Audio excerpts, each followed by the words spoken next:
Da.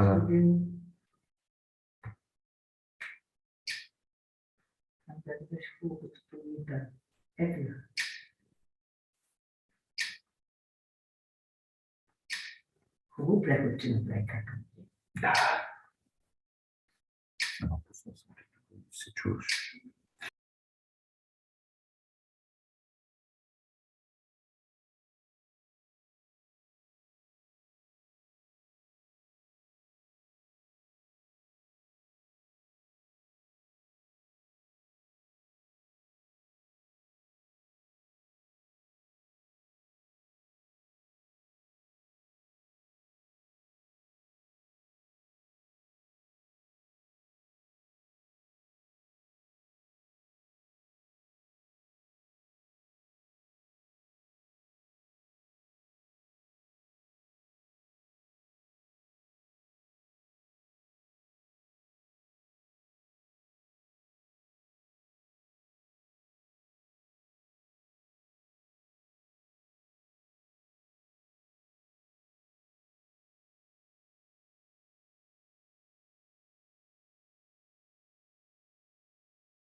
Okay, it's 6 o'clock, so I think it's time to start.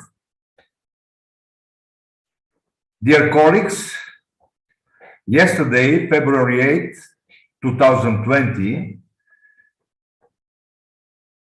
90 years have passed since the birth of the great Bulgarian mathematician Blagovest Sendov. On this occasion, many scientists, politicians, his students and friends gather at the Bulgarian Academy of Sciences to pay tribute to the mathematician, teacher, statesman and friend, academician Blagovest Sendov.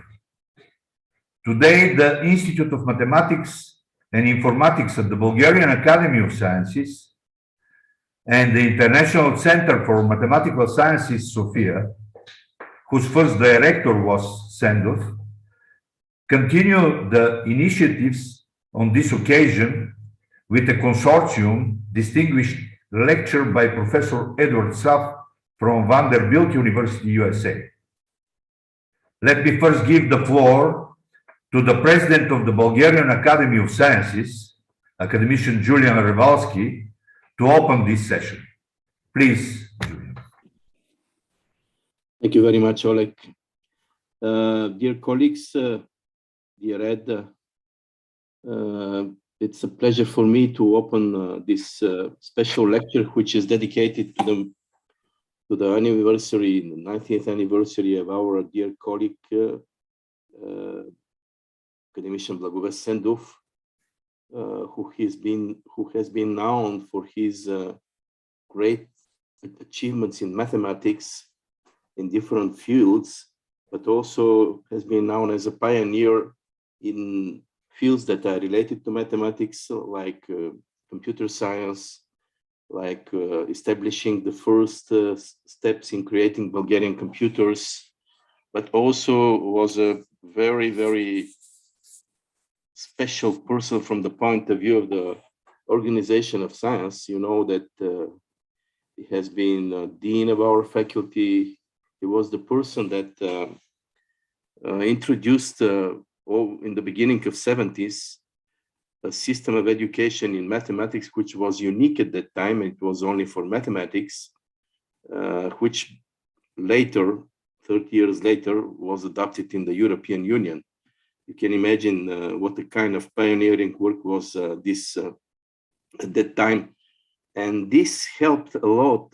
This is very important to be mentioned, that a very significant and very, I would say for Bulgaria, large community of mathematicians were formed and they achieved the work level in their fields of investigation. And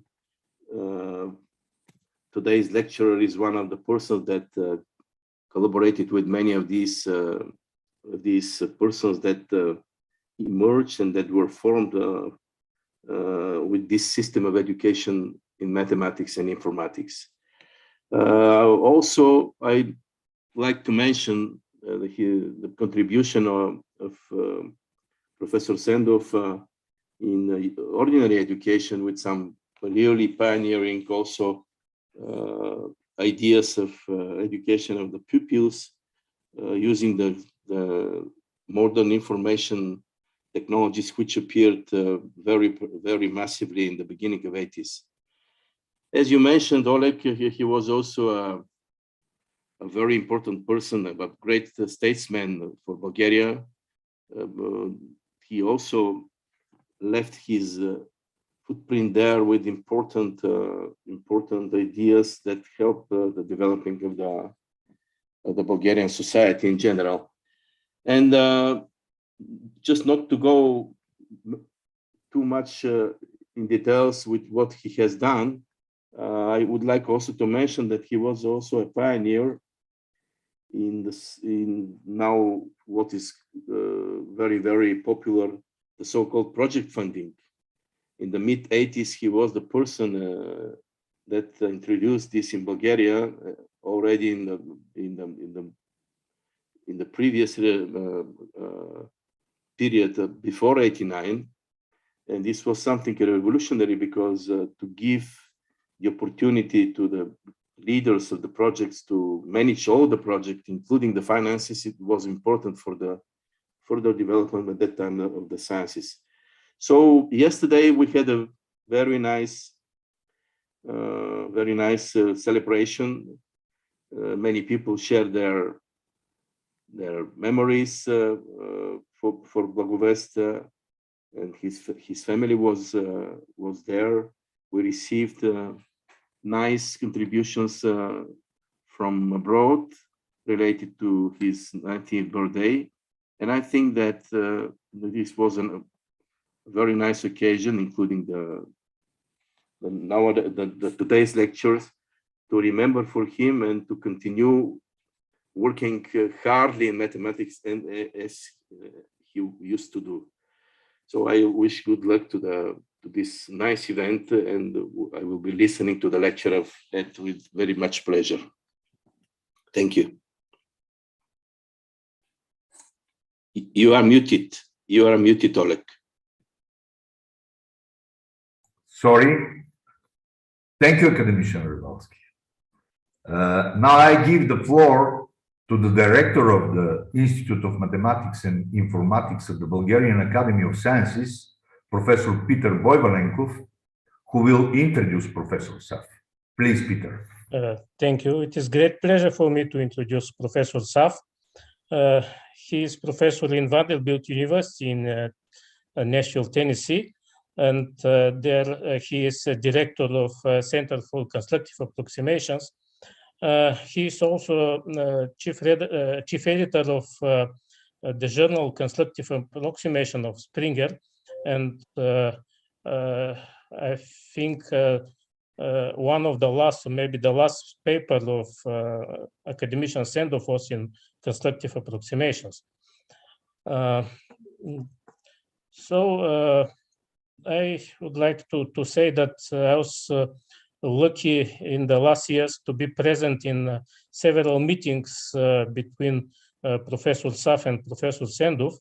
The meetings were mostly private, but they always spoke.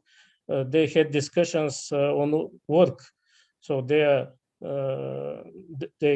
had educational and scientific themes, and it was always very impressive to see how they express their point of view, how they defend their point of view, not always the same, but it was indeed quite expressive. I think Professor Saff will say more on this in a few minutes. So therefore, let us focus on the lecture, and I propose to start with the lecture.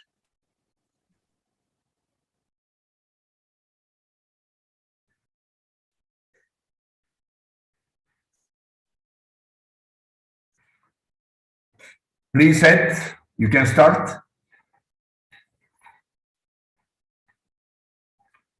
You are muted. Ed, you are muted.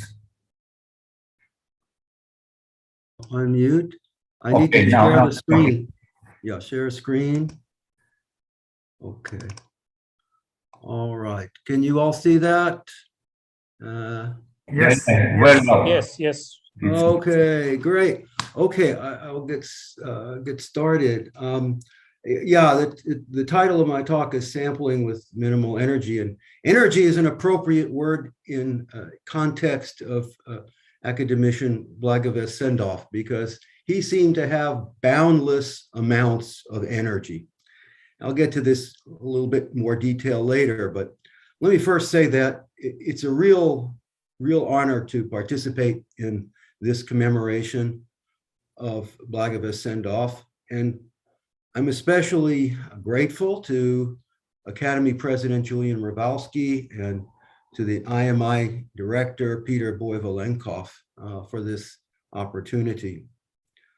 I must say that when Peter invited me to give such a talk, I hesitated to respond, and one reason is the fact that the talk is remote, and remote talks really don't allow you to gauge the interest of the participants. Are they still awake? Are they checking their email or their phone? It's not something I can determine.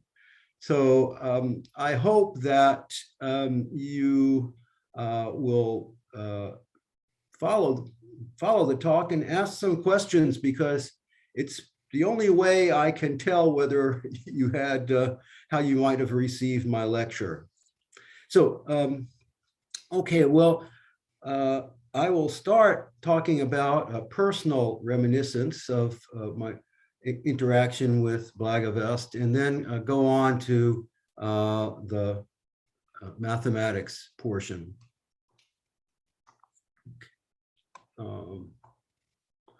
Okay, so Blagovest, as we all know, distinguished himself as a statesman, as a researcher, and as an educator. And when I think of him, I'm reminded of what his celebrated student, Borislav Boryanov, also sadly deceased, wrote about his mentor. He said, namely, that if we put aside his statesmanship, his politics, even just viewing Blagovest's contributions to mathematics and to education, it is hard to see how one person could manage his time in such a way to accomplish so much, unquote. Yet, despite this active schedule, what amazed me is that Blagovest made it a real priority to nurture young mathematicians. And I was one such fortunate young mathematician, and I'd like to tell you about my first visit to Bulgaria. So it was in the 1980s when I was at a very early stage of my career. And Blagovest was head of the Academy of Science in those Soviet times. And he invited me to his office. And it was an impressive environment, I must say. I was, in fact, overwhelmed by the high ceilings, the red carpets, and its immense size compared to any office I had ever visited occupied by a mathematician or a scientist. But he made me feel quite at home, quite comfortable to talk openly and frankly in those elaborate surroundings. And what we initially talked about was Blagovest's strong belief that mathematics transcends all geographical and political boundaries. That mathematics, he emphasized, was and is a commonality that knows no borders. Blagovest opened my eyes to the extraordinary mathematical talent at the IMI, at the University of Sofia, and at other Bulgarian universities. And soon after, an idea emerged, which was namely to invite several among those outstanding Bulgarian researchers to what would be their first visit to the West. Fortunately, we were successful, but that happened only thanks to Blagovest's active support, and that was essential in turning hopes into reality. The many fruitful collaborations between Bulgarians and Americans that ensued owe a great debt to Blagovest for his outreach that built bridges to the West. Now, I would like to relate a little anecdote here, and that's still on my first visit. After our fruitful meeting at his office that day, Blagovest invited me to lunch at a posh restaurant that was only 3 blocks away. So nonetheless, after walking down the red carpeted stairs to exit the academy, I was treated to my first chauffeur-driven car ride. And when I got into that car, I was thinking to myself that if this was typical of how Bulgaria treated visiting mathematicians, I had better start planning my next visit. So at lunch, Blagovest introduced me to, by the way, shopska salad, which has since become another of my favorite reasons for making frequent trips to Bulgaria. During our meal, Blagovest spoke of his famous conjecture on the critical points of polynomials, and I was impressed by his willingness to share his ideas on that topic and many other problems in approximation theory where he has made very significant contributions. As you probably know, the Sendov conjecture is still an open problem, although some substantial progress has recently been made. And it has inspired a multitude, countless research articles related to the topic. So many years after my first meeting with Blagovest in Bulgaria, several researchers and I organized a series of workshops devoted to what was called the Hausdorff geometry of polynomials. In other words, to the Sendov conjecture. Naturally, we invited Blagovest to participate, and we were delighted that he accepted our invitation despite being well into his 80s. But what was truly impressive was that in the unanimous opinion of the participants at that workshop, Blagovest was, among all the researchers there, the most energetic and most innovative contributor. Now, in so doing, he well justified the words of the American poet and social activist whose name was Sam Ullman. And Sam Ullman wrote, I quote, "Youth is not a time of life, it is a state of mind. It is a matter of the will, a quality of imagination, and of the vigor of emotions." He said, "Some people can grow old even at 20, while others can die young at 100. Unquote. Well, Blagovest's passing in this sense was tragically premature.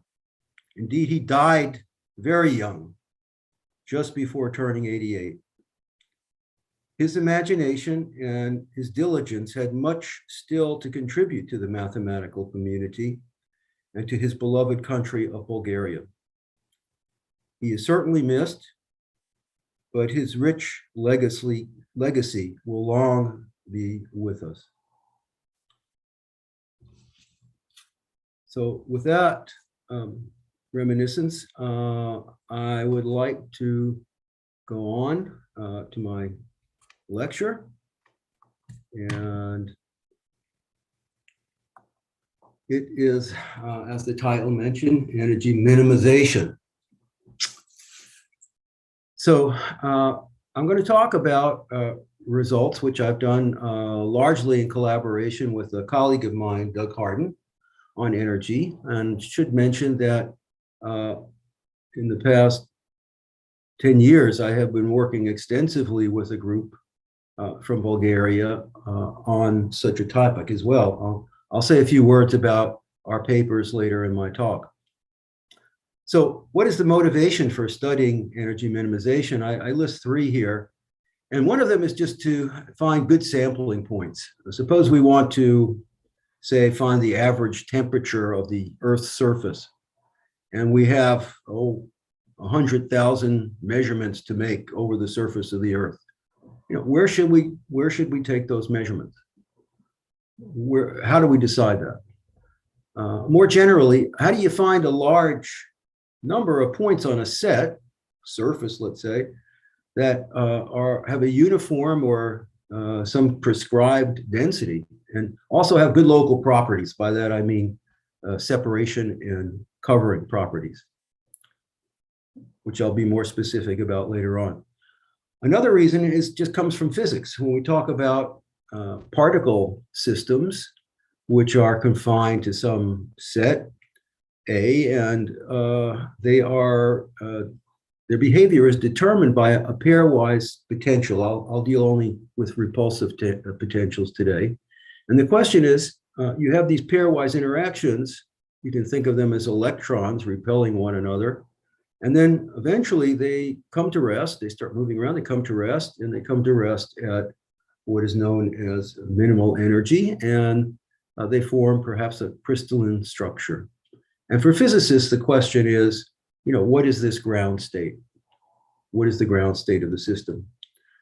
And the third, this is the area which there's a lot of activity at the IMI, and that's on spherical codes and how to maximize separation between a given number of points You can think of these points also as words, and you want to do a communication. You want to make sure there's sufficient separation so that noise does not affect the interpretation of what you are transmitting. So these are also called best packing problems.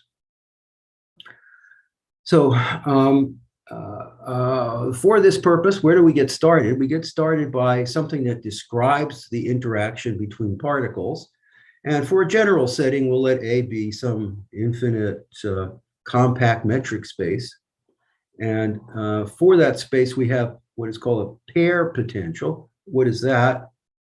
It's just a mapping from A cross itself to the extended reals. And I'm going to assume that it's symmetric and lower semi-continuous. What are some popular such potentials?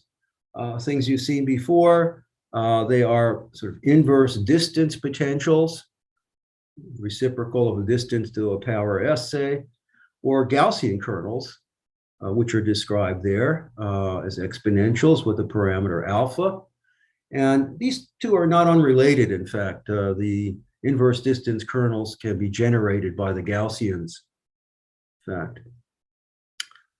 So what about the energy? Throughout the talk, I'm going to let omega n denote a set of endpoints belonging to our given set A. And I'm going to define the K energy of omega n as that number you get by looking at or summing all the interactions, all the K interactions between pairs of points. That is the sigma of xi, xj, where I is not j. So we look at the pairwise interactions and we just sum them up. And that's what we call the K energy of the points at omega n. The minimal endpoint energy of a set A, this is what we're talking about of our real interest. How do we get the lowest energy out? Is we take the infimum, we fix an integer capital N, and we look at all endpoint subsets of the set A, and we look at the smallest infimum. It will in fact be attained because of our assumption that K is is lower semi-continuous. And any set of points that attains this minimum will be referred to as an endpoint K equilibrium configuration or optimal K energy points. And it's easy to see that such a set of points, while it exists, may not be unique. Okay. Now, that was what was called the discrete problem. We're looking at discrete point sets. We can also talk about the analog as a continuous energy problem. Here, what we're going to do is replace that discrete set of points by measures, by probability measures. And we'll let M of A be the set of all probability measures whose support is on A. K is as before. I'm going to also assume it's non-negative just for convenience. And then we can talk about the so-called continuous energy of a measure, of a probability measure. What is that? Well, it's just the double integral of our potential, our pair potential, with respect to mu cross mu. So that's the energy denoted by I sub k of mu. And what we're interested here in this continuous energy problem is also its minimum. What can we say about the minimum of I sub k of mu as mu varies among all probability measures supported on A? And that number, that minimum continuous energy, is called the Wiener constant. Some people also call it the Robin constant, W sub k of A. The equilibrium measure is any measure, and here denoted by mu sub A, any probability measure supported on A that attains the Wiener constant, that attains the minimum continuous energy.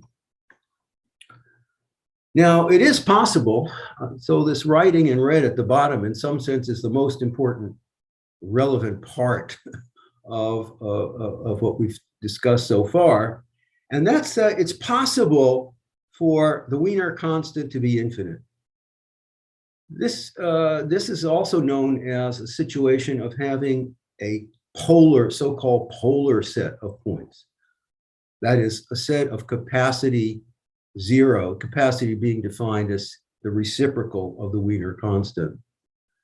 And in that case, every measure, probability measure supported on A, will give you infinity for the value of I sub k of mu. In other words, every measure will be an equilibrium measure. Now, the whole subject matter of potential theory, classical potential theory, is to know when we have unique equilibrium measures and so on. And they typically ignore sets of capacity zero. And but the question that I faced was, is there some reasonable measure that we can associate with these so-called polar sets? And we'll see later that that is indeed possible. Okay, what's the relationship between the discrete and continuous energies? As you might imagine, the discrete, it looks like some kind of approximation, discrete approximation to that double integral. And the result is due to a number of famous names, Frostman, Choquet, Fekete, Segu, which says this, that for K is above, so it's very general particle interactions. K is above. If you look at the minimum K energy of endpoint sets and divide by n squared and let that number of points go to infinity, then that ratio of the minimum energy divided by n squared has a limit, and that limit is precisely the Wiener constant, the minimum continuous energy of A. And it also tells us how these optimal energy points behave as n gets large. It says that if omega n star is any sequence of endpoint K energy minimizing configurations, if we form the normalized counting measures, sometimes called the empirical measure, in those points, then every limit in the weak star topology sense, any such limit here denoted by lambda, as n goes to infinity, is in fact an equilibrium measure for the continuous energy problem on A. That is, I of lambda is equal to the Wiener constant. Now, this is a beautiful theorem in its generality, but it doesn't say anything at all about what happens if this Wiener constant is infinite. If it's infinite, of course, the result is true, but every probability measure, every limit measure is certainly going to be an equilibrium measure, since every measure is an equilibrium measure. So we'll return to that question in a minute. But now I want to get more specific so I can say something that's more detailed. And that, for that purpose, I want to restrict hereafter to these reciprocal distance type of kernels. They're called Rees kernels. And what am I doing here? Well, first, let me say that I'm going to restrict myself now to Euclidean space, say RP. And my metric is just the ordinary Euclidean distance. Then we define the Rees kernel as just the reciprocal of the distance between a pair of points raised to a power s. Here s is positive. If s is 0, of course, this definition doesn't make it's not very interesting. So what you do is you take the derivative with respect to s and set s equals 0 thereafter, and what you get is the log kernel, okay, log of the reciprocal of distance. And for hereafter, so I'm going to drop the k sub s in the subscript and just use s. So whenever I have this s, by the way, this s, this power, that reflects the strength of repulsion. So if we have points that are close, that of course that denominator raised to a large power is going to be very small. So it will give us a very large value for k, a large energy. So it's a repulsion. So that S I will call the strength of the repulsion. It's a parameter. So typical situations that you all are familiar with, I'm sure, are say in 3 space, in Euclidean space, in 3-dimensional space. If our S, our strength is 1, just reciprocal distance, that's what we know as Coulomb, a Coulomb kernel. And more generally in a p-dimensional Euclidean space, if our strength is p minus 2, what we get is the Newtonian kernel.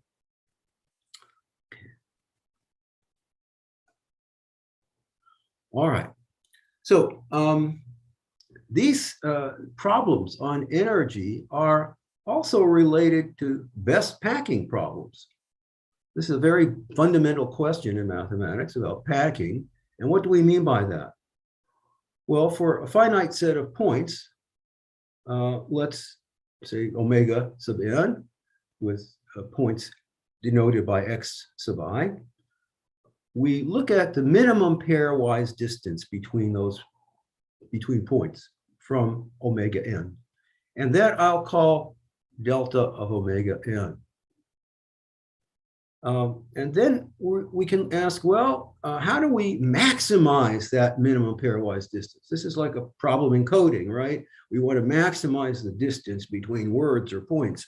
So that we'll call delta sub n of a. That's what you get when you take the soup or max of all of delta of omega n as we look at all possible endpoint subsets of the set A. And that is called the endpoint best packing distance. And any set of endpoints that attains that is called a best packing configuration. So what's the relationship between energy and packing? And it's given in this very simple proposition. The proposition said for any fixed n, fix your n, and look at the minimum S energy of endpoints on the set A, raise it to the power 1 over S, let S go to infinity, the strength go to infinity. Then what you end up getting is just the reciprocal of the endpoint best packing distance on A. And if you look at any cluster point of these minimizing S energy configurations, endpoint configurations on A, what you get in the limit is an endpoint best packing configuration. So as S goes to infinity, what we get is best packing. But what about the situation where S is fixed? This is mainly what we were studying. So the strength of the repulsion is fixed. What can you say about the asymptotics if you have a large number of points? What do they look like? What do they look like? What do minimal energy points look like for large n?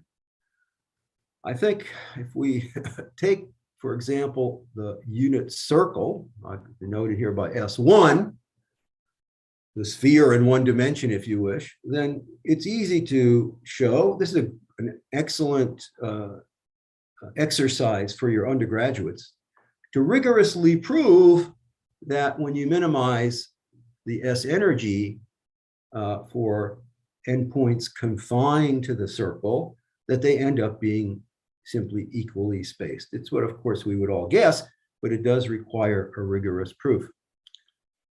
Now, the situation changes dramatically when we go over to a 2-dimensional sphere. If we go now and consider A as S2, this set of all points in 3 space of modulus 1, then the question is, what do optimal or minimizing configurations, endpoint configurations on the sphere look like for large n?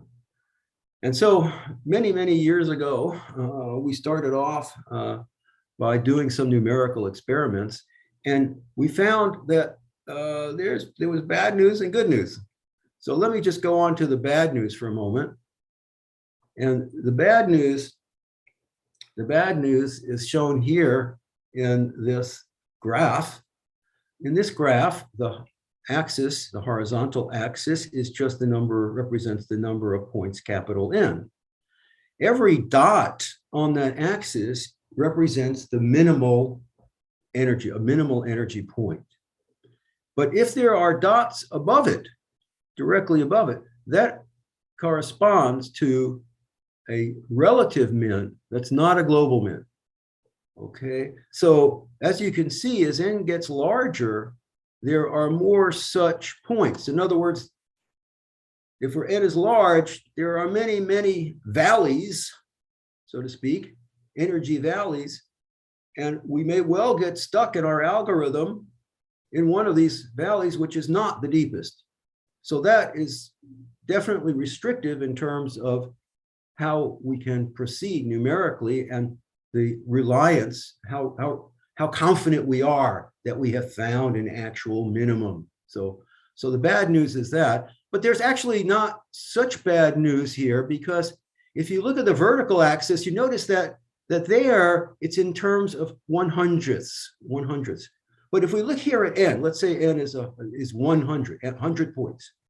So what is the energy? What kind of energy can we expect?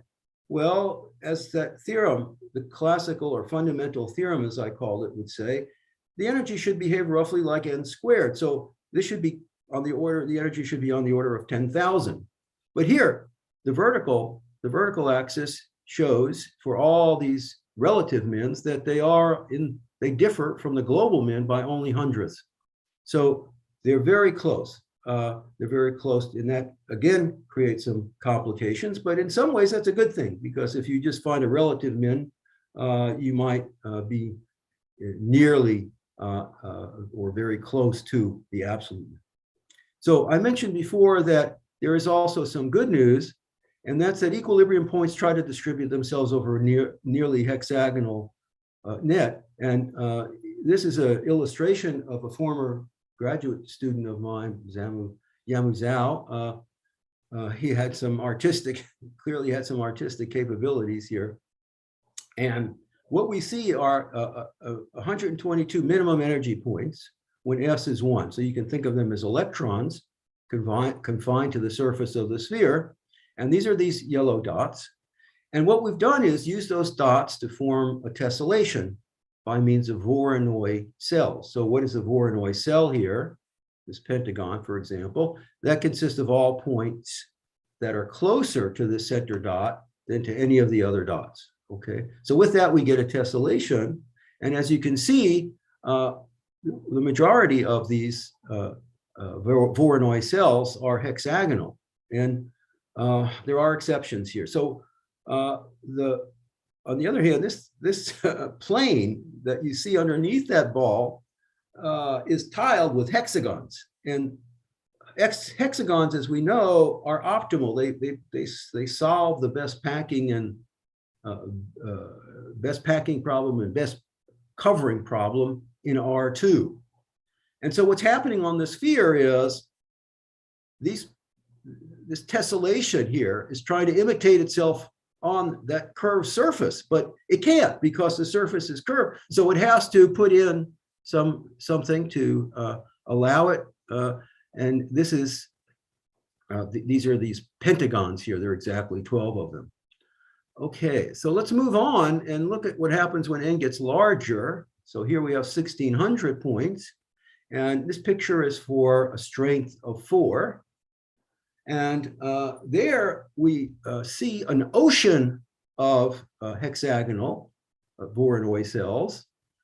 We see in blue pentagons. In fact, there'll be exactly 12 of them here, pentagons. And we will also see a new phenomenon, that there are 7-sided Voronoi cells or heptagons occurring. And so these kind of form little curves here, or here's a button, and they're referred to as scars. They can be referred to as scars. Some refer to them also as grain boundaries.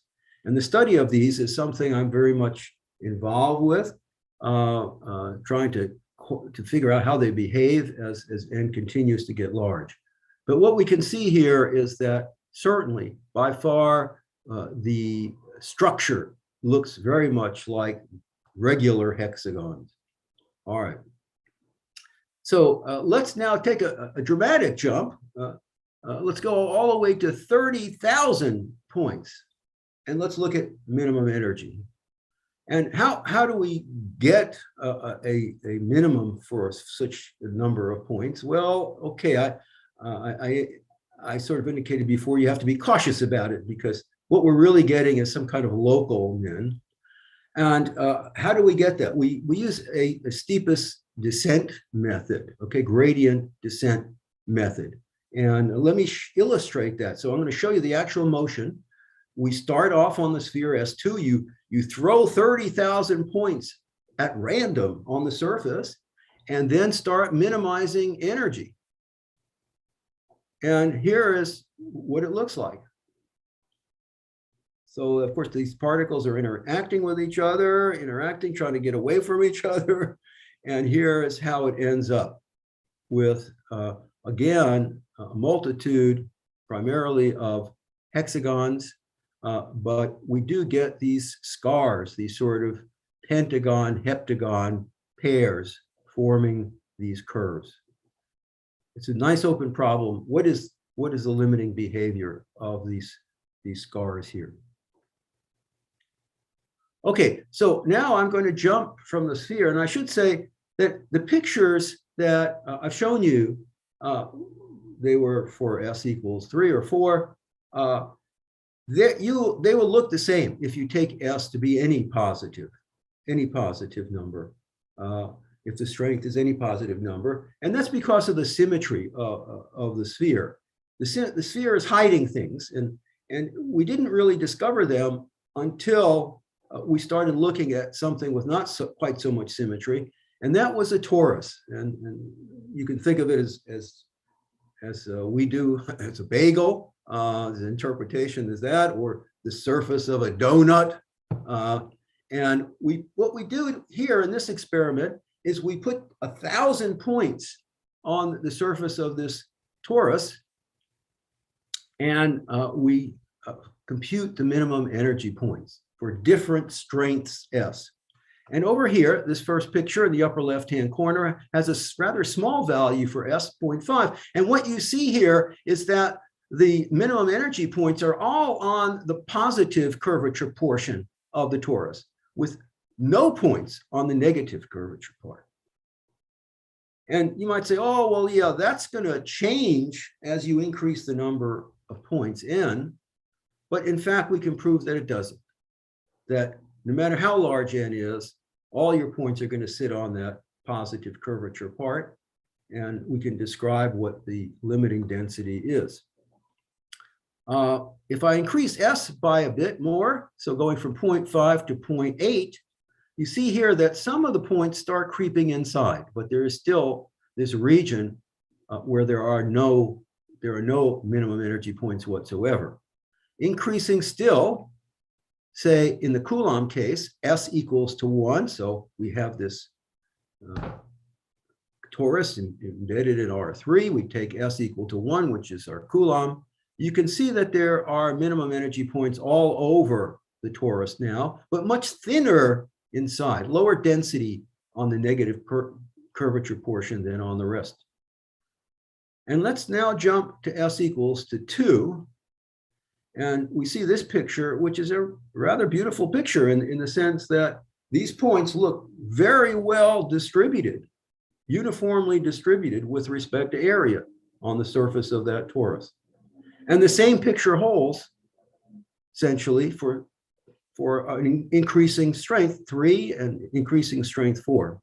And so the question is, what's happening here? By the way, these histograms, these bar graphs that are shown here, are indicating how uniform the point distribution is with respect to surface area on that torus.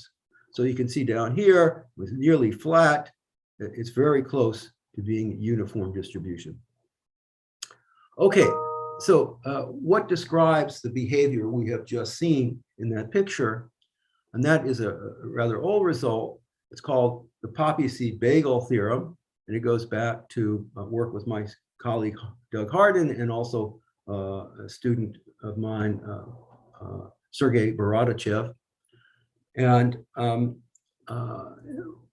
let me first describe the situation here. We're going to start off with a set, a compact set A, that has Hausdorff dimension D. So D denotes the dimension of your set A. And what's written up above this box says, okay, if your strength S is less than D, the dimension of your set A, then the Wiener constant is going to be finite. And in fact, there will be a unique equilibrium measure, mu sub A. Okay. So this is classical potential theory. But now, what happens if your strength is greater or equal to D? That's what's answered in the so-called poppy seed bagel theorem. And my set A requires a little bit more assumptions. Namely, we're going to assume it is a D-rectifiable set. So a D-dimensional set that's D-rectifiable, which by that I mean it's just the Lipschitz image of a compact set in RD.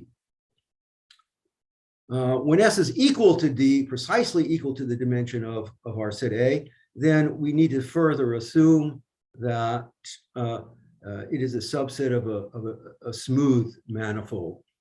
Okay, so here are the results. So these are two equations that tell you what the limiting behavior of the minimum energy is. And the first one concerns when S is precisely equal to the dimension of our set A. And it says that the energy grows much faster than n squared. It grows like n log n, goes faster. And the limit is actually a very nice quantity, explicitly known. It's the volume of the d-dimensional unit ball divided by the d-dimensional measure of the set A.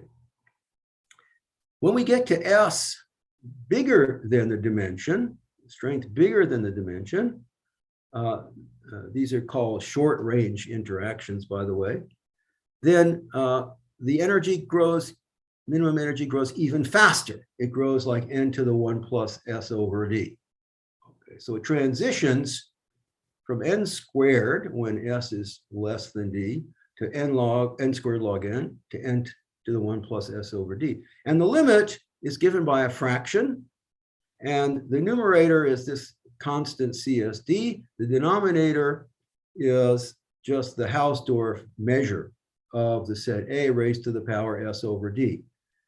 And this numerator is a rather fascinating quantity. It does not depend on the set A. It does not, it only depends on S and D. And I will be talking more about it in a moment.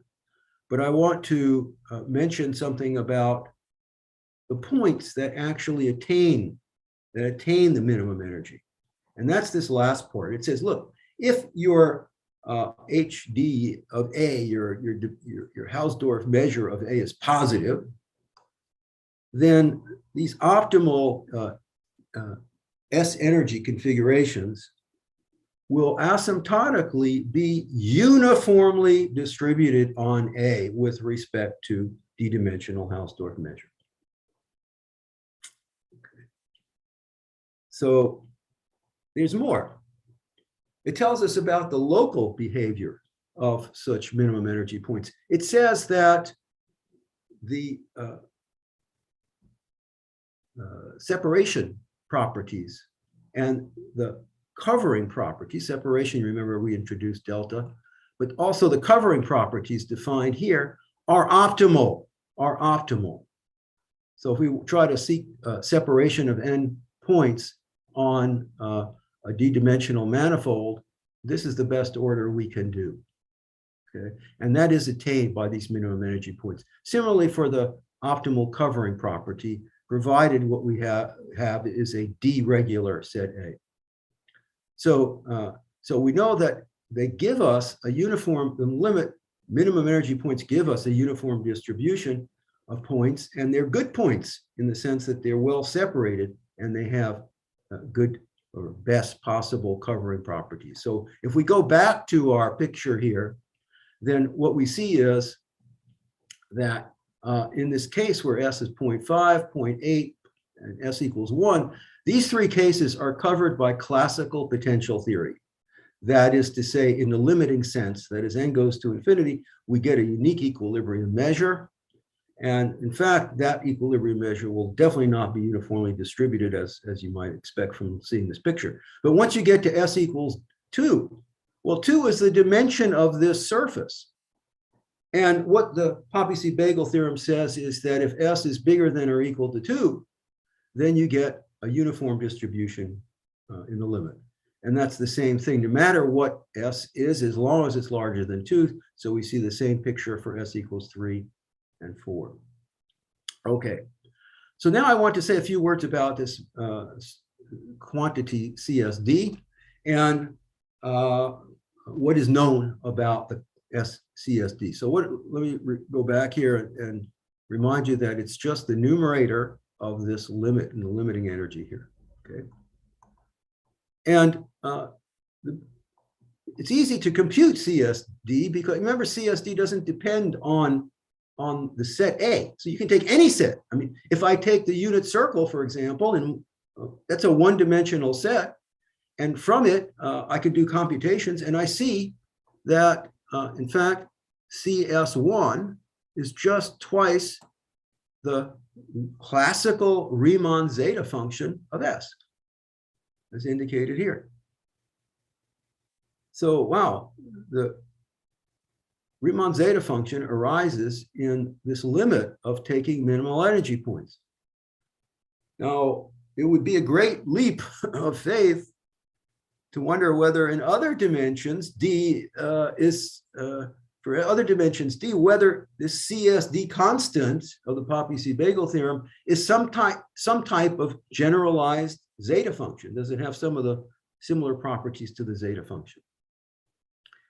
And for that, I want to introduce what is called the Epstein zeta function of a lattice. So let lambda here denote a lattice of full rank, d-dimensional rank in RD. Then we define the Epstein zeta function as a natural generalization of the classical Riemann zeta function. We just look at the reciprocal of the length of each of the vectors, each of the non-zero vectors in our lattice, take it to a power S, and that's the Epstein zeta function. And one of the things, first results we proved is that we can use this Epstein zeta function to get an upper bound for this constant CSD. And namely that the upper bound is given by the co-volume of the lattice. And this is what this absolute value of lambda is. You take a fundamental region and you find its volume, you raise it to the power S over D, multiply it times the Epstein zeta function of S. Okay, and I have a proof here, but in the interest of time, I will not go through it. But the idea is very simple. You just look at your lattice lambda and you look at scaled versions of it. Okay, and you use the scaling properties of your Rees potential in order to get the upper bound here, and also appeal to the Poppe theorem to get the inequality down below. So you might expect us to conjecture, we have conjectured, based on that upper bound, that maybe that upper bound is attained if we are dealing with some really nice lattices. I mean, it's certainly true in one dimension, right? Because we have the integer lattice, and this is true here. And what is pretty amazing is that very recently, these are recent results of Kohn, Kumar, Miller, Radchenko, and Vyazovska teamed together in quite a tour de force and proved what is called the universal optimality of certain dimensional, certain lattices in 8-dimensional and 24-dimensional space. And because of that universal optimality result, we're able to deduce, not a difficult consequence, to show that we can determine D equals 8 and D equals 24. So if we're in dimension 8 or 24, we now know what CSD is for dimensions 8 and 24, and of course for dimension 1. But what is amazing is that we have not been able to prove it. It's kind of an embarrassment that we have not been able to prove it in 2 dimensions, that the hexagonal lattice is universally optimal, and that would give you the proof of a conjecture I made a long time ago, that CS2 is given by this hexagonal lattice here, which involves the co-volume to the S over 2 times the Epstein zeta function for the hexagonal lattice. So this is where people are hard at work trying to come up with a method. And it turns out that the methods that were used in 8 dimensions and 24 dimensions, they simply don't work in 2 dimensions. And so it needs a completely new approach. And it's a beautiful, beautiful open problem. All right. By the way, if you can't get an exact result, you might try estimates. And for the CSD, what's important is to get lower bounds for energy. And I might take this opportunity to mention my co-authors, because a number of them are Bulgarian and or Bulgarian American. So namely Peter Boyvolenkov, Peter Dragnev. Peter Dragnev, by the way, was a master's student of Blagovest Sendov, and he was my PhD student. And Maya Stoyanova. So we've been working together for a number of years now in terms of getting bounds for spherical codes. And I just list some of our papers here. There are several more, and I hope in the future there'll be collaboration will continue. So we are able to obtain a lower bound for CSD, and we are so a general lower bound. And let me show it to you here. It's this what we call ASD, and this is okay. Maybe this is not very impressive, but let me just say that what's multiplying the summation here. This is just a constant in terms of gamma function. So easily, it's just a constant, which we know explicitly. What we're summing up here involves the Bessel function, the J Bessel function, and you take the J Bessel function of order D over 2 plus 1, because you're in dimension D, and you evaluate it at the zeros, the positive zeros of the Bessel function corresponding to D over 2. Okay. And you get this infinite sum. So the lower bound that we get is this expression here. And you might say, well, what good is that? It looks really complicated. But in fact, if you put in D equals 1, where we know these zeros and the Bessel function, of course, you get exactly twice the Riemann zeta function, classical Riemann zeta function of S. So you get the optimal result. And it's also, we used it, this lower bound, we used it to show that CSD has a pole at S equals D, which is a property we all know from the classical Riemann zeta function, that when S is 1, you have a pole. And so what this limit result is showing is that CSD, like that Riemann zeta function, classical zeta function, has a pole, and in fact we can compute its residue. That's what this number is here. So we're interested in learning more about in what ways CSD has properties like a Riemann zeta function. Anyway, these are a couple of graphs which kind of indicate how good is that lower bound, at least in the dimensions 2, 4, 8, and 24. And they're really good if S is not very large. So if S is, say, under 100 or under 50, they are nearly optimal. It's a very good lower bound in that setting. All right, so let me get to the point. What's new? So the results I've been talking about so far, they're all been around for several years. And now I want to attack something new in the last couple of slides here, and to say that not everything is roses. We have a serious problem when it comes to a practical application of, say, sampling, using these points to sample or discretize a surface. Namely, we need to compute the energy, the K energy of an endpoint set. And this is a double sum. So if the order of calculation here is n squared, these energy calculations or evaluations are costly, too costly to be a practical value if we want to, say, discretize the atmosphere around Earth's surface, which we have been involved with in terms of applications. We need maybe a couple of million points. And this would take too long, way too long with the definition here. So what we need is to shorten that, to lower the complexity of the problem. And for that, we're going to introduce what is called a K truncated kernel.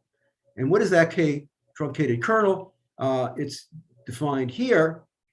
It looks like the definition of the full kernel energy, but what is the difference? The difference is that for each I, 1 to n, we look at xi and we compute only these terms that involve the k nearest neighbors to xi. K nearest neighbors to xi. So as you can see, that's going to reduce the calculations from order n squared to order just k is fixed, order essentially order n computations. So that makes it now somewhat practical, okay, but we need to analyze it a little more. But I want to indicate that we can also generalize things a bit with this truncated kernel. Namely, we can replace that numerator that we had by a weight. And what's the point of that? Well, the Poppy-C-Bagel theorem talked about uniform distribution with respect to Hausdorff measure. Well, suppose we want to generate points that imitate a prescribed density on a set that's not uniform. How can we do that? Well, we're going to introduce this weight function, W, in the numerator, and then proceed as we did before. So what we're able to prove, this is not yet published, just submitted, and that is a result with my colleague Doug Hardin, my student Alex Vlasiuk, which says that these K nearest neighbor truncations, they give you behavior that is as good as working with the full energy summation. Namely, there's this Poppy-C-Bagel theorem for weighted K truncated kernels. So A is again a derectifiable set, positive Hausdorff measure. Our weight that we're going to deal with is going to be continuous and positive on the diagonal of A cross A.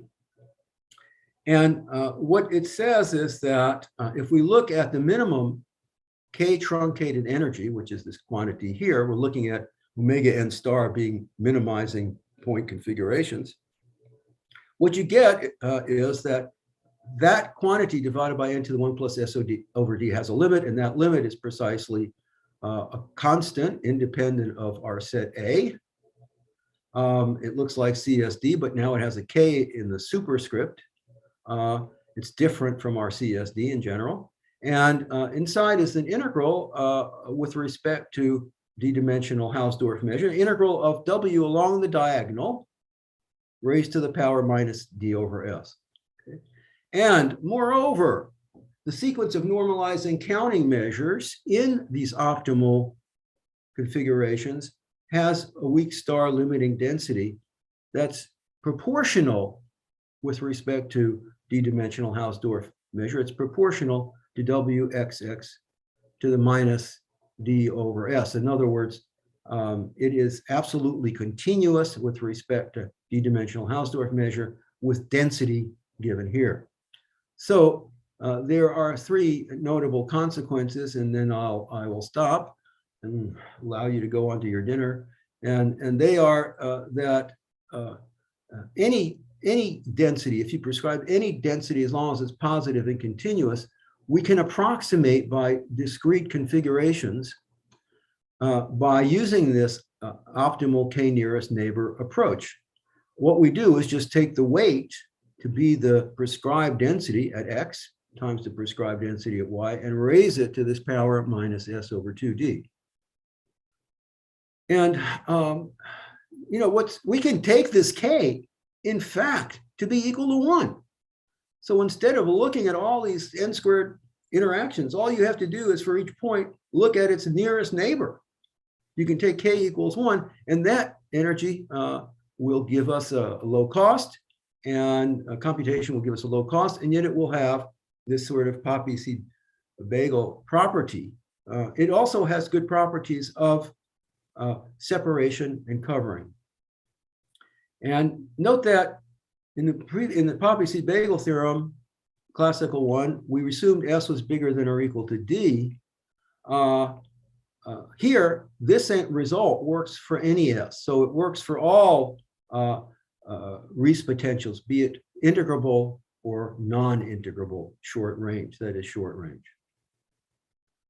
So here is last figure I want to show you. If we apply it here we chose 18 nearest neighbors in the computation. The strength S is equal to 3. And let's look at an animation. So here we just put random points, 4,000 random points on the torus. The different colors indicate the different number of sides for the corresponding Voronoi cells. And let's see what happens.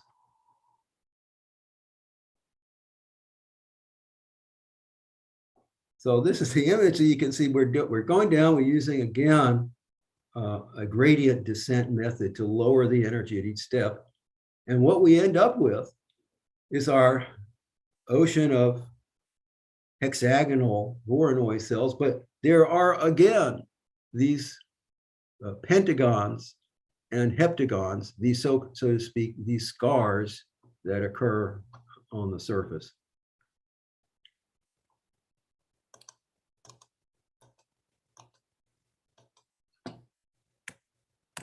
Okay, let's see here. So I think with that, I will conclude and say I appreciate very much your taking the time to listen, and be good to hear if you have any questions. Thanks so much. Okay, thank you, Ed. I don't know how to make applauses here. I can do myself. Okay, thank you for the nice talk, and the floor is open for questions, comments, remarks. You can do this by the chat or directly. If someone has a question, please just take the floor.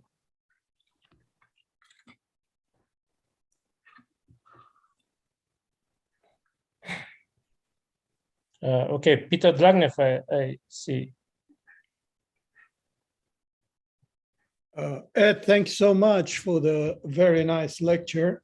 How far are we from the proof of the conjecture in dimension 2 for the hexagonal lattice? Any estimate? Well, when I spoke to that group that was successful for with dimensions 8 and 24, they were optimistic they would have a proof in a few months' time. This was 2 years ago.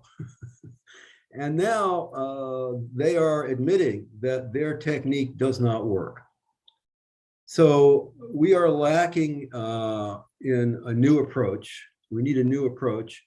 And I really cannot, I cannot predict how long that will take. I mean, we are ourselves at Vanderbilt trying to work with some graduate students in pursuit of this problem. We may end up getting just some special cases. So I would say I really don't know. I really don't know. I know there are a number of people working on it. I have not heard any optimism since that first interaction. Okay, let me say in this relation that we're planning to invite Henry Kohn for a lecture here in next month. So maybe we'll hear more. Right, that's great. That's a great opportunity to follow that. Okay.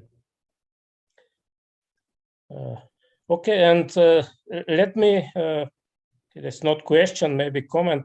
I was very impressed from the end of the lecture that problem for that restricted interaction, and we applied in our joint paper many of the ideas of Levenstein and his theory, and I am curious and eager to try by this theory that kind of problem.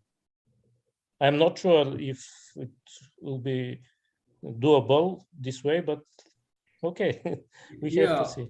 Let me say that what we have worked on in this respect is applicable to a kind of large number of problems that involve short-range interactions. So another such problem that we've applied this technique to is quantization. So this is another important problem. So we can apply this technique to quantization. So it doesn't only apply to Rees energy. It can apply to a number of other, some of our methods apply to other more general short-range interactions. Yeah. Okay, some other questions or comments?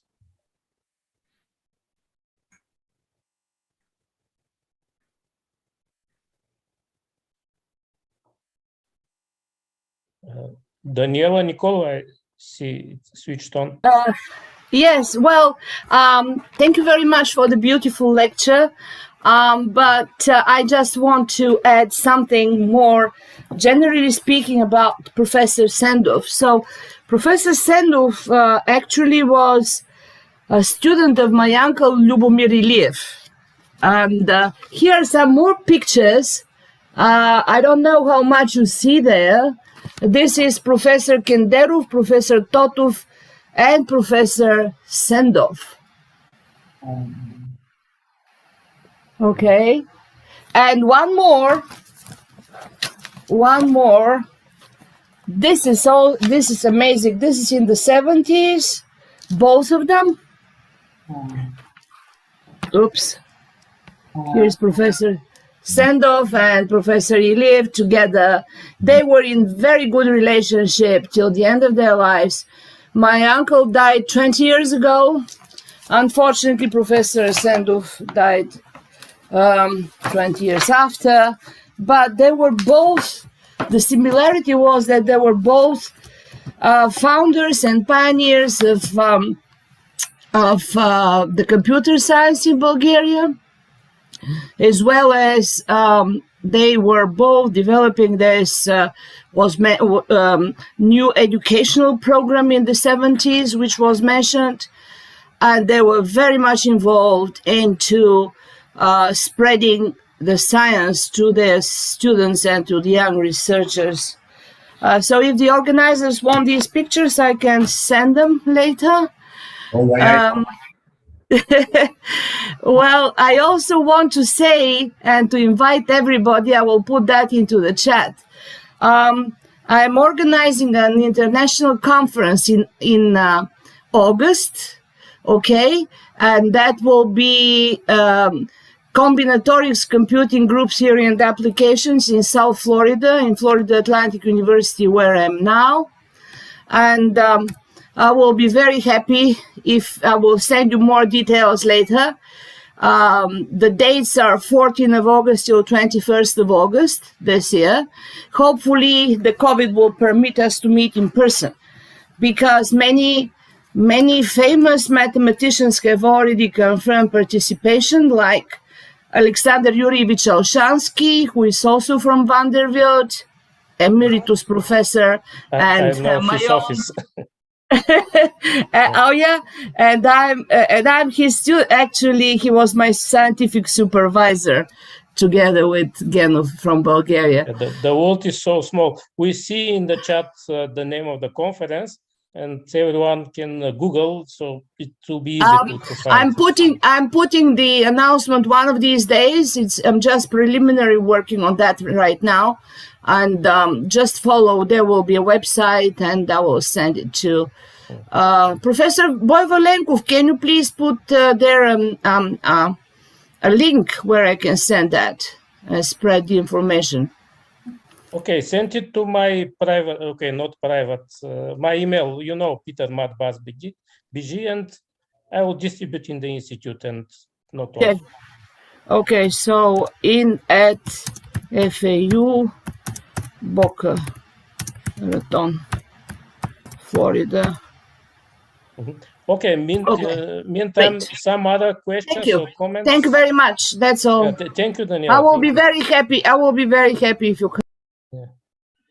By the way, the yesterday meeting, which was planned to last 1 hour, it was almost doubled 2 hours, and academician Iliev was also mentioned several times, and the contributions of academician Iliev and academician Sendov were well discussed.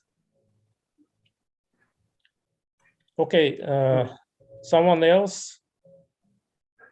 Peter, Yes?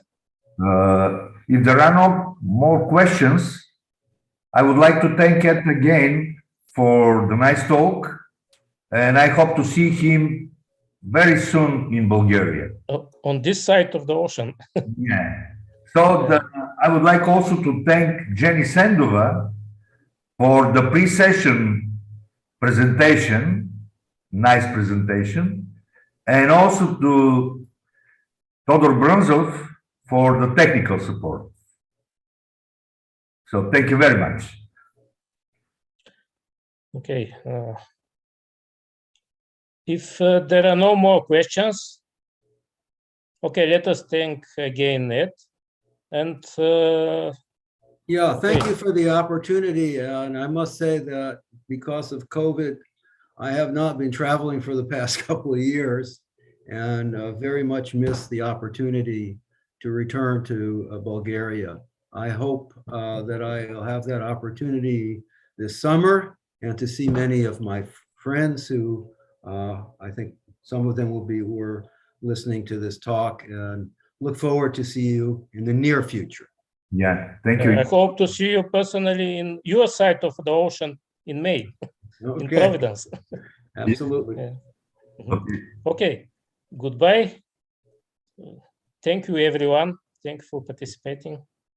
Довиждане на всички. Thank you very much. Довиждане. Very much. Bye. Всички за хубавите приноси. Да. Окей. Дай сега, още идея. Ти обичаш цветни неща, но гледай сега и в нежни тонове. Да.